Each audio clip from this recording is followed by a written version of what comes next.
جتنا عجیب ہم کو سمجھائے ہیں پیر و مرشد جتنا عجیب ہم کو سمجھائے، اللہ کے ہی ہاتھ میں دکھ کے اللہ کو ہی پائے ہیں، اللہ کے ہی ہاتھوں دکھ کے اللہ کو ہی پائے ہیں. کیا ہے؟ اللہ کے ہی ہاتھوں دکھ کے اللہ کو ہی پائے. تو ہم نے اپنا ہاتھ جو ہے سمجھے اپنے پیر کے ہاتھ میں دیا، مگر وہ ہاتھ جو کہاں پہنچا؟ غوث پاک کے ہاتھ میں پہنچا. وہ ہاتھ کہاں پہنچا؟ مولا کائنات کے ہاتھ میں پہنچا. وہ کہاں پہنچا؟ رسول پاک کے ہاتھ میں پہنچا. وہ ہاتھ کہاں پہنچا؟ اللہ کے ہاتھ میں پہنچا. تو جن کا ہاتھ ان کے ہاتھوں میں ہے وہ محروم کیسا جائے گا؟ وہ محروم جا ہی نہیں سکتا. وہ جائے گا کیسے؟ رحمت اللہ تعالیٰ علیہ بن کے جائے گا. کیا بن کے جائے گا؟ رحمت اللہ تعالیٰ علیہ بن کے. اور اتنا یقین کامل ہے تو آپ کیا ہے؟ اتنا یقین کامل ہے تو آپ یقین کامل نہیں ہے تو کھلا ہے در محمد کا جس کا جی چاہے آئے. کھلا ہے در محمد کا جس کا جی چاہے آئے، جس کا جی نہ چاہے جہنم میں جائے. جس کا جی نہ چاہے جہنم میں جائے. تو یہ دھیان رکھ لو، جس کو اللہ کو جس پہ محبت آ جاتی ہے وہ اپنے خاص بندے کے پاس اس کو رخصت کر دیتا ہے، بھیج دیتا ہے. تو وہاں پہنچ جاؤ. تم سمجھتے تم آئے، نہیں تم تھوڑی آئے، کسی نے لایا ہے. کیا ہے؟ تمہارا دنیا میں تمہارا تیرا آنا نہیں ہوا، کسی نے لایا تو آئے نا. کہ تم آ گئے تو یہاں بھی کسی نے لایا ہوگا، اس کو محبت آئی ہوگی. کیا آئی ہوگی؟ سمجھ میں ہے؟ وہ اسی وجہ سے آ گئی ہوگی کہ تم اس کے محبوب کا نام لیوا ہو. کیا ہو؟ اس کے محبوب کا نام لیوا ہو، اس لیے اس کو محبت آ گئی.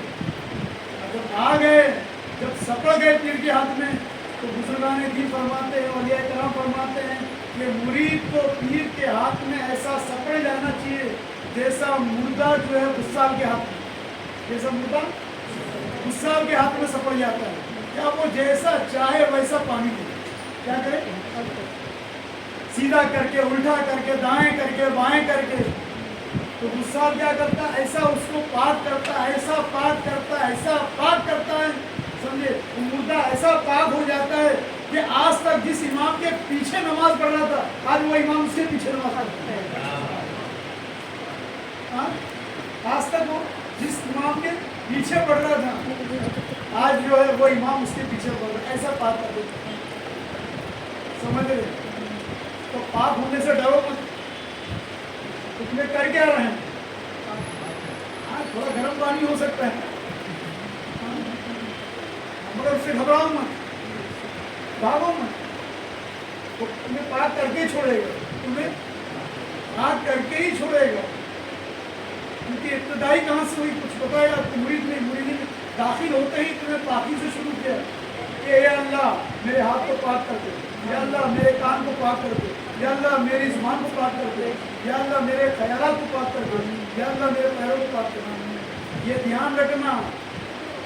جسم تمہارا ناپاک ہو گیا، جسم تمہارا ناپاک ہو گیا تو ایک بکیٹ پانی میں، ایک بالٹی پانی میں جو ہے وہ پاک ہو سکتا ہے. کیا ہو سکتا ہے؟ ایک بکیٹ پانی میں، ایک بالٹی پانی میں پاک ہو سکتا ہے. مگر تمہارا خیال اگر ناپاک ہو گیا تو بغیر پیر کامل کے پاک ہو ہی نہیں سکتا. بغیر پیر کامل کے پاک نہیں ہو سکتا. اگر تمہارے خیال کو کوئی پاک کر سکتا ہے تو پیر کامل. کون ہے؟ پیر کامل جو تمہیں پاک کر سکتا. اگر تمہیں پاک ہونا ہے اور پنجتن پاک کے بعد آنا ہے، کیونکہ تمہیں دامن پکڑا ہے کس کا ہے؟ غوث پاک کا، خواجہ پاک کا، رسول پاک کا، اللہ پاک کا. انہی سے تو پاک کا دامن پکڑا ہے. تو یہ ظاہری پاک بھی بنا دیتے اور داخلی بھی پاک بنا دیتے. تو اگر دونوں پاک ہو گئے تو سوچو بھی ابھی آپ نے پکڑا کس کا دامن؟ غوث پاک کا نا. کس کا؟ غوث پاک کا. ان کا دامن پکڑا ہے تو وہ کیا کریں گے؟ گوشت پاک کر دیں گے. کیا کر دیں گے؟ گوشت پاک کر دیں گے. تو گوشت پاک ہو گیا تو پاک ہو جائیں گے. سمجھ میں؟ پھر کیا ہوگا؟ اس میں سب